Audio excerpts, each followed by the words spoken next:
Wow.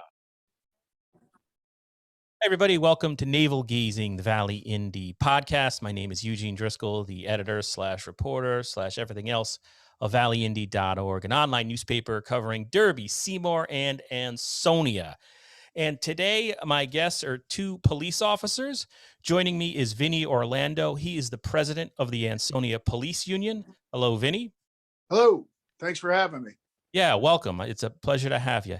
And then from the Danbury Police Department, the president of the Connecticut Fraternal Order of Police is Mr. John Krupinsky. Hello, John. Good evening. Thank you for having us. Yeah, and again, it's my pleasure. So what we're going to be talking about here, there has been talk now for about a month, at least publicly, about moving or closing the Derby Senior Center, taking the seniors there, and then putting them within a building at 165 Main Street that's currently being constructed as the new headquarters of the Ansonia Police Department. So they'd close the Ansonia Senior Center on Main Street, move it down the road a little bit, and bring in the Derby seniors. So there's been one public forum. It was back in June 16th on this subject. I wrote a story about June 3rd when it was discussed, I think in May, at a Derby Board of Aldermen meeting. So it seems like the mayor of Ansonia, I assume a bipartisan contingent on the Ansonia Board of Aldermen are for this. The Derby mayor is definitely for this because they'll say it'll save money. But there's been pushback. I have a story coming tomorrow. The Derby Democrats are asking questions about this. And then last and certainly not least is the Ansonia Police Union, of which Mr. Orlando is the head. So now that I've blabbed on for 5 minutes, that's sort of the introduction of the subject. But Mr. Orlando, I'm going to turn it over to you. What are your concerns with having a senior center, I guess, on a separate floor within the new Ansonia Police Department? Right. Well, my concerns, there's quite a few concerns. The least of which is not a good idea to have the senior center in the same building as the city jail, especially when they're going to be sharing an elevator with the general public that's going to be seeking to do police business. There's only one elevator for public use. It's the one that they built in the tower, a big white tower that they built. And on the side of the tower are these gigantic letters that spell out police coming down along with our patch. So there's no doubt that that building is a police department. But now you're going to put one of our most vulnerable segments of society in that building. And in my professional opinion, having done this for 36 and a half years, threat assessment and risk management are my business. I do it every single day. Now that I'm a sergeant in charge of a shift, I do it even more, and I have more responsibility there as far as being able to assess threats and apply risk management to those situations. Every call I go on is a threat assessment risk management call. To put the seniors in there, I feel, is putting them in danger. And I voiced my opinion at that June 16th meeting. And after I got about 2 questions out, the politicians shut me down and wouldn't call on me anymore. Yeah, you had mentioned that in an email. I'm sorry to interrupt, but you had sort of described the one thing you wanted to talk to me at the Valley Indy about was that was sort of a peaches and cream description you had described. Yeah, big Shangri-La thing that they really talked it up, and you're going to have all kinds of people walking around. And listen, that's all well and good, but the seniors need their own building. They need to be in their own separate building. All right. Some of the examples that I used were, say, for example, you get a group of people who are there to bond out, somebody that's arrested. Okay. Angry family members that show up frequently because their beloved felon got locked up. So now they're there, and guess what elevator they're using to get up to the police station? The same elevator that the seniors are going to be using.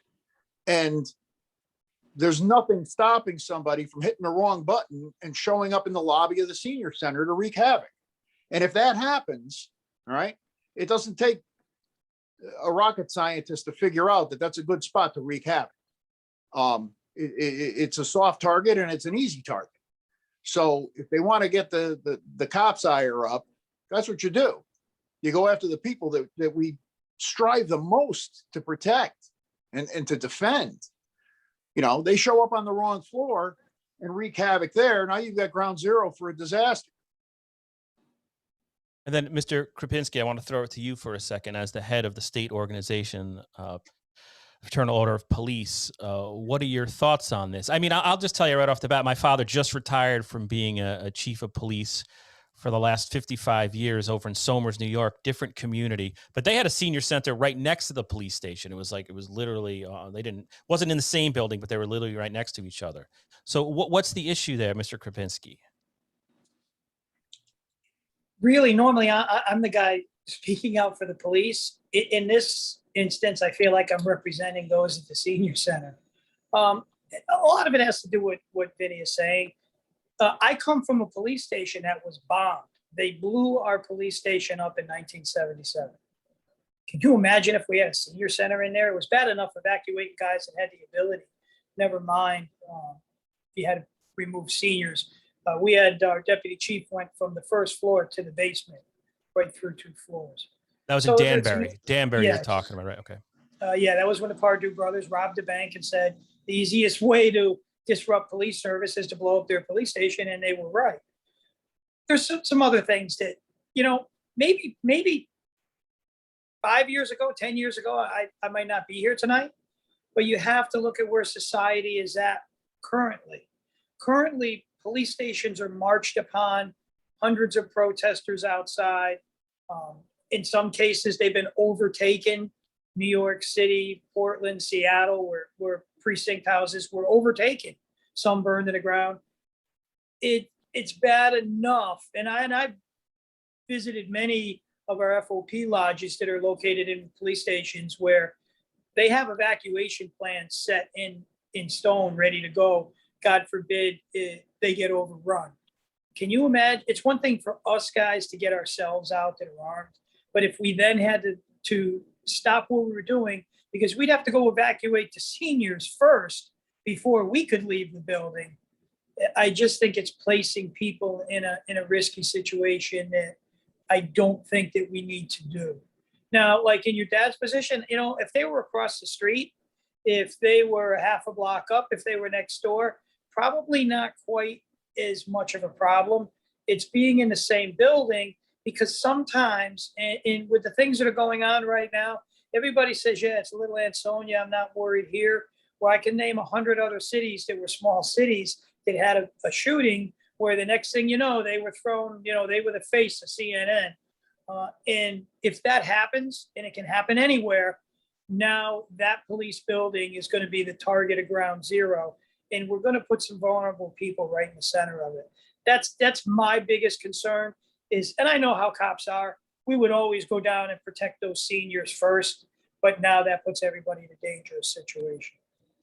And then Sergeant Orlando, I mean, you have in Derby, it's a retired police officer. He's also a part-time constable, Rich Zekin, and he says, I'm not going to put words into his mouth because I wasn't at the meeting, but they're saying, Mayor Cassetti and Mayor Zekin, that they can take care of any issues, that security is a top priority, and they'll be able to secure that building in a way that doesn't put any seniors in danger. Are you confident? Like, is there anything that any changes that could be made to the building at this point to convince you, okay, we can do this, the seniors can be there, they can have a new space and be safe? Well, I don't see any way of doing it without separating the building to where they've got their own private entrance to it. And that building, the way it's designed, it's impossible to have that. They are going to interact with police business. There's no two ways about it. You know, and I used the analogy because the city tried to say that, you know, their argument was, well, something bad could happen anywhere, which is fundamentally true. All right. Bad things happen and they can happen anywhere. But here's my analogy. So you can stand reasonably close to an active hornet's nest, all right, and if you stand really, really still, you might not get stung, but all it takes is one of those little demons to perceive you as a threat and lay that first sting, and then the whole nest comes out to get you, all right? Common sense would dictate, would you rather stand there and pray to God you don't get stung, or would you rather not be near the nest? Okay. Common sense tells me I'd rather not be near the nest. And that kind of flows into, cases that I've handled as a detective, where we had shootings and the intended victim was standing next to the victim who actually got shot. Now, if somebody, again, who knows what's going to happen next week? We know now it can be across the country. We haven't had an incident in Connecticut, but we've taken the wrath for other states. But if somebody's upset with the police and you got police standing out front or in their parking lot area, they're probably going to be mixing and mingling with private citizens and with the seniors who are coming and going. Listen, this is not directed against the seniors. We love these guys. They're our bread and butter. These are the people that show up and support us. But I would hate to be the intended victim and have some 70 or 80-year-old gentleman standing next to me take that bullet that was sent towards my way. And it's just you putting it out there. If you don't have to do it, why do it? Right. And here's another thing. The seniors are going to be in their center, all right, and doing whatever it is they're doing, activities and so forth and so on. At some point, they're going to want to go home, all right? So they're going to push the elevator button and the elevator doors are going to open up. And there could potentially be someone that was just bonded out for murder in that elevator car, which they're now going to have to ride down to the street level with, okay? And, foul-mouthed people that, hey, listen, this is what we deal with. We deal with bad stuff. We deal with bad people. And now you want to intermingle our seniors, and I was accused by a couple of Facebook warriors that don't even have the decency to use their own names of having an agenda. Well, my agenda 36 and a half years ago is the same as it is today. And that's to protect and serve. All right. And to protect and defend the people that live in my jurisdiction and that pay my salary. All right. That's my prime directive. That's my top priority, is to protect these people. All right. That's my only agenda. My agenda is to do what it is that I've done for the last 36 and a half years. Here's another scenario. All right. Take that danger out of the picture. All right. So what happens when, not if, when the elevator breaks down? Now what? There are 6 flights of stairs from the sidewalk to the senior center. Now, if you're the person that's opening up the senior center in the morning and you push the elevator button and nothing happens, well, that's an easy decision. The senior center doesn't open that day. But what happens when you've got 60 seniors up there involved in activities and doing their thing, and now it's time to go home? They push the elevator button and nothing happens. Now you've got an emergency evacuation situation, right? My current police station, 2 weeks ago, the elevator failed. It was down for 3 days. This is what happens. Elevators fail. If somebody's coming to the police department and they don't want to climb the 8 staircases that go up to the top, they can call and say, hey, listen, your elevator's broken. Send me a cop. And guess what we do? We send a cop. But now if we have to have an emergency evacuation of the senior center every time the elevator breaks down, all right, so the elevator works. What about medicals? Medical situations where, God forbid, that elevator isn't accessible. You're going to buggy lug a stretcher, from an ambulance up 6 flights of stairs and then have to go back down those 6 flights of stairs. Let me just ask you though, because they've been talking about this police station in Ansonia. It seems like a long time now. There's the police building commission, Right. started under Chief Hale. Chief Coda is on that. There's a bunch. There's at least one retired police officer who is literally there looking at the blueprints, and they've met in executive session multiple times to talk about building security over the last few years. Are you saying none of this has been fleshed out by like the retired police officer and the chief of police who's had a hand in designing the building? It's absolutely been fleshed out. It's been brought up and it's been dismissed. Listen, there's a political agenda here, and the politicians are putting a price tag on our seniors' lives. That's basically what they're doing. Let me ask you, who's dismissing it? Like who is that? Whoever's in charge of making those decisions. I can't pinpoint a single person. To me, it's the political machinery. It's a situation where, like I said, they're putting a price tag on, and it became a joke because when that building was first designed, each and every one of us at the police station had a say in at least voicing our opinion about the blueprints, what should be there, what shouldn't be there, will it work, will it not work, what does work, what doesn't work, and so forth and so on. I actually made some suggestions, which they actually made the changes because they made sense. Our original design had no way to release prisoners. You had to walk them through the entire police station. So I had them put in a direct release to the front door, right to the lobby. So they had to actually knock down a wall and revamp the wall. All right, that was something that I spearheaded. The building committee voices their opinions, and it appears to fall on deaf ears. And in terms of the senior center being a part of this, I know, back years ago, Ansonia voters approved several $1 million. It was going to be Olson Drive, and then that didn't work out. Olson Drive has flooding issues. They can't put that, whatever happened. Now it was 165 Main Street. And I know 65. Voters also, I'm sorry. Oh, it's 65, not 165. 65, man. Yeah. Sorry 65. about that. No. And then the senior center, I know I've been working at the Valley Indy since 2009. Derby and Ansonia have been talking about this on and off for years. At what point did the senior center officially become part of the project? Like, were you aware of it for years, or was this a late addition? Because I'm not clear on that. Late addition. Here's the thing. The building was originally designed for police use only. All right. The top floor was going to be dedicated to the police station.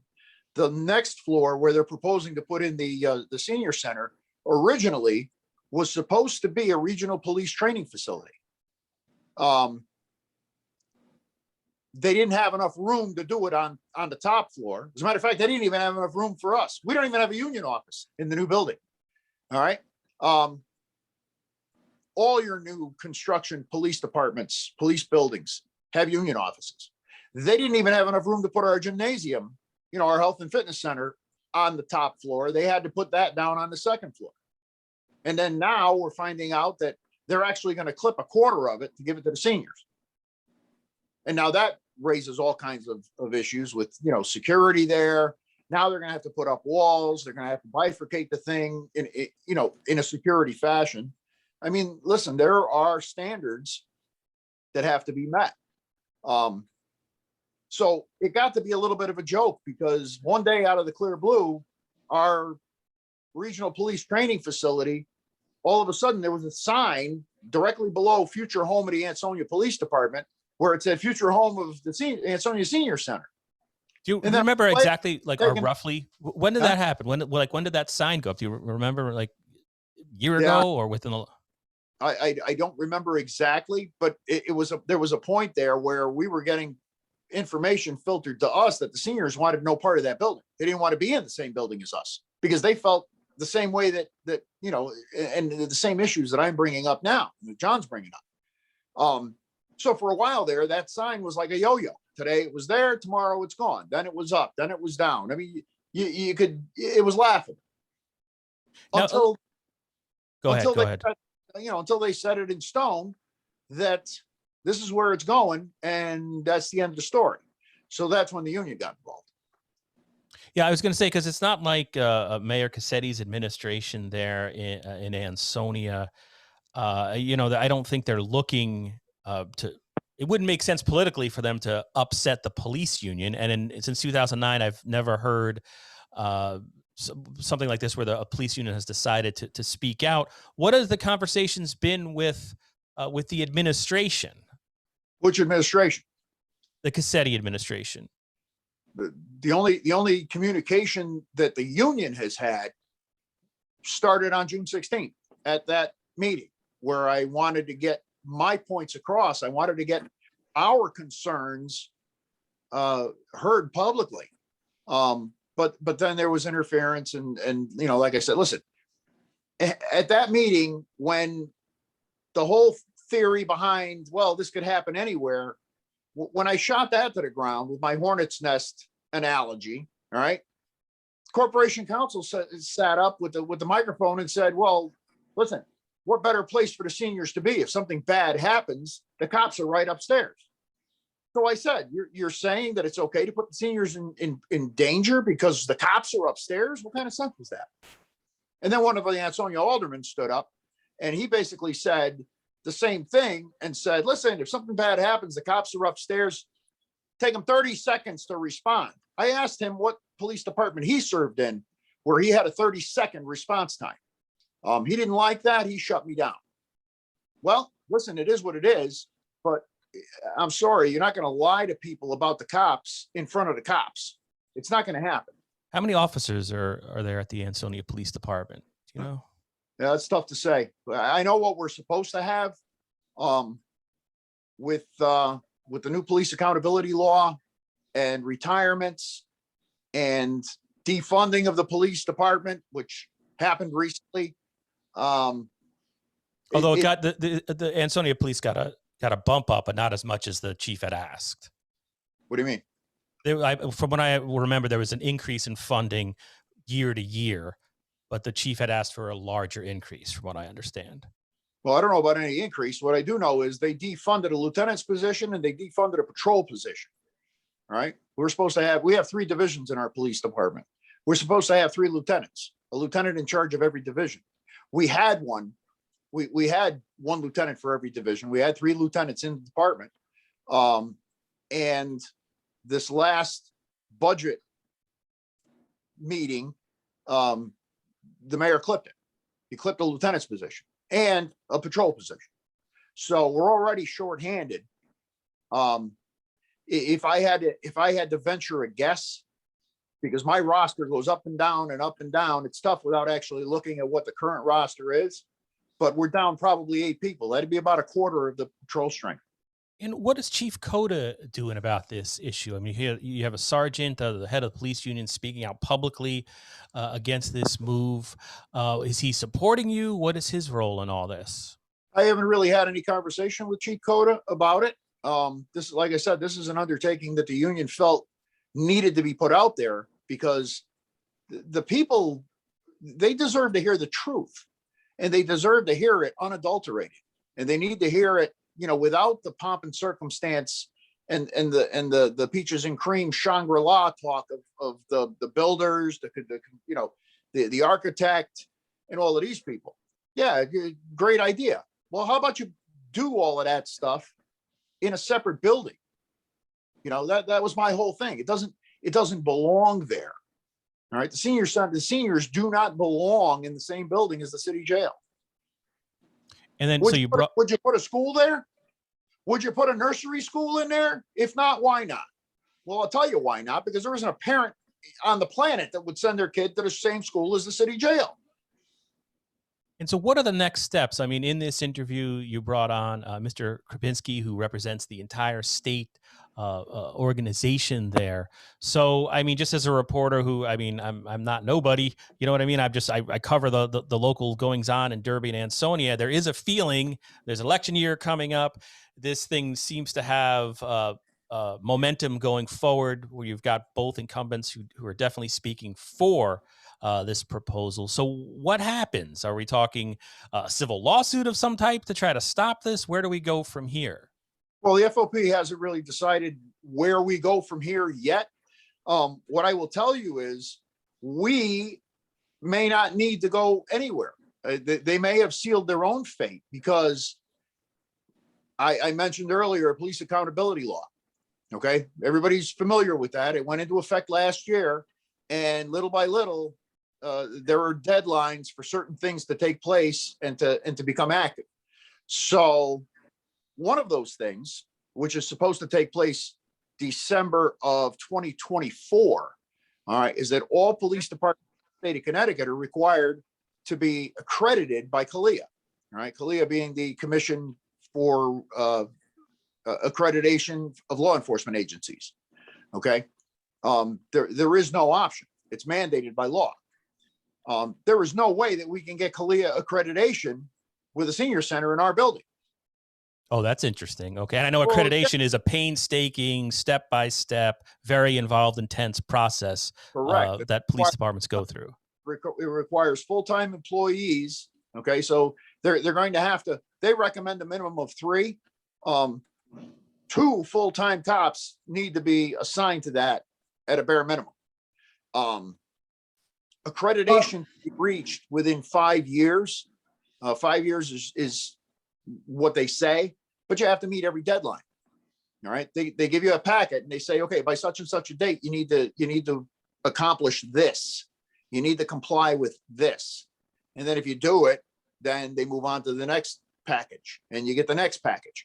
If you meet all of those deadlines and all of those requirements during the 5-year period, and you have the money to put it out, because it's very, very expensive. Not only is it labor intensive, it's very, very expensive.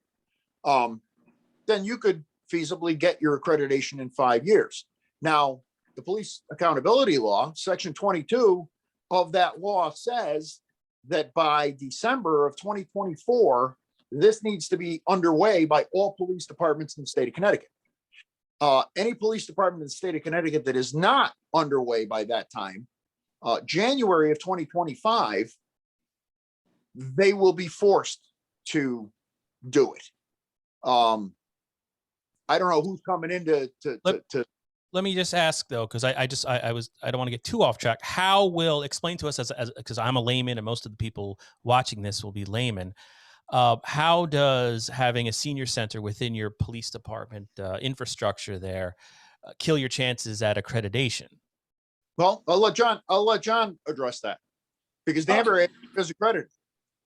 Yes, I mean, we've gone through it. You know, accreditation used to, in the past, it used to be a gold star for a chief to put up on his wall and say, we're accredited, look what I've done. Now, there's a lot of parts of this police accountability bill that unfortunately, all these state legislators that voted for it, now it's time to pay the piper. And a lot of it costs a lot of money. And this is one. Having your building accredited costs a ton of money. It's not a secret. You can go to the accreditation paperwork, which is about yay thick, and it describes what we just built a building. It costs $33 million. All of everything in our building is within guidelines. A lot of it has to do with safety, security, and setbacks. When you throw civilians into the mix, you're not going to meet your safety and security. Certain things on a bill, like we're supposed to be 1,000 feet from the road, so that we can't drive a truck or a car bomb into it. Your dispatch center has to be separated from other places, has to have evacuation routes. You know, they can meet most of those. Probably, I will admit, I have not seen this building nor the plans for it, only what I've been told. But you're not going to meet the security needs when you start throwing civilians in the middle of the building.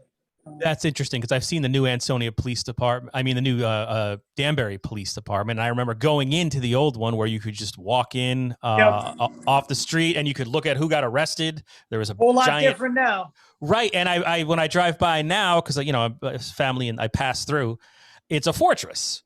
And what I'm getting out of what you're saying is that's by design, for security reasons. Now, police Correct. departments aren't. These are mandates. It's not, I felt like doing this. They're mandates. And CALEA is now going to tell you how your station will be built and organized and set up. And I would look closely. That's something maybe, Vinny, we'll get together in the future and maybe we come back. We'll have to pull that apart. It's a huge document on accreditation. We'll pull that document apart, and you know it'll be able to tell you right in there what the needs that they're saying you must have. I can't believe throwing civilians in the mix is going to be a big positive for that.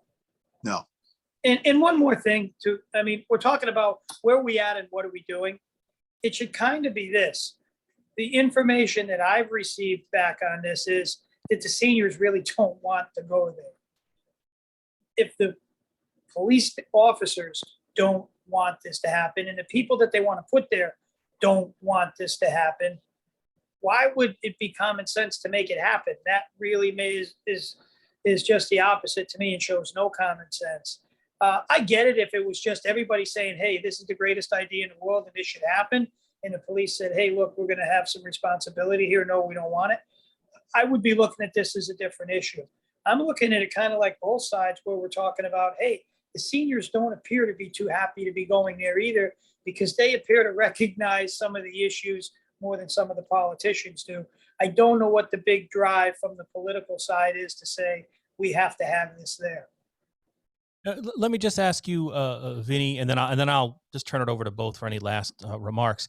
I mean, I haven't talked to people in the Ansonia Senior Center, and I didn't attend the June 16th meeting. A freelance writer did, but I've been under the impression over the last couple of years that there has been buy-in for the seniors, at least to move, and that there wasn't resistance to moving into the police department. But I'm wrong. You're saying there is resistance within. The buy-in comes from the small percentage of seniors that have been whitewashed, that bought into their their Shangri-La theory and the vision of all of this peaches and cream and unicorns and stuff. The ones that have voiced their opinion see it a little bit differently. Now, that night when I first opened up my concerns, I got a seated ovation from the entire senior community that was in there. All right. And I knew that there was going to be some kind of a pushback from up top.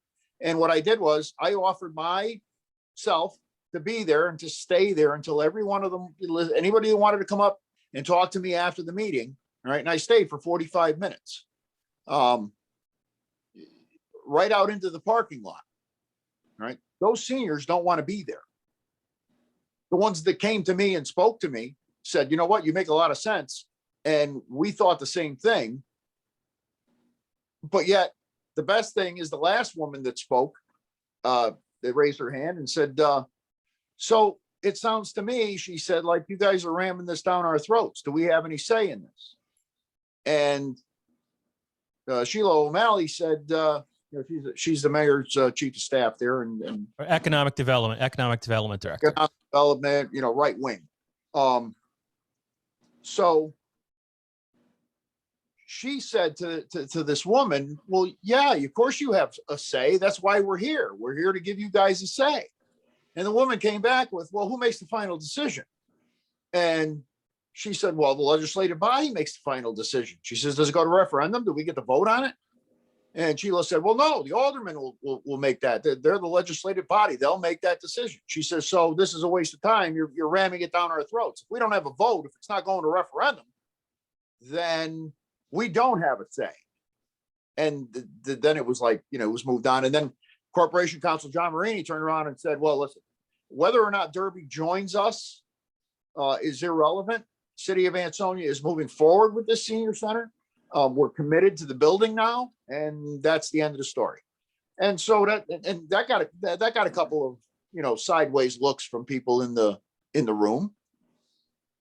And I should point out the budget for this thing, from what I've been told, the senior center alone is $700,000 roughly. It's part of a $15 million basically redevelopment of 65 Main Street into primarily a police department.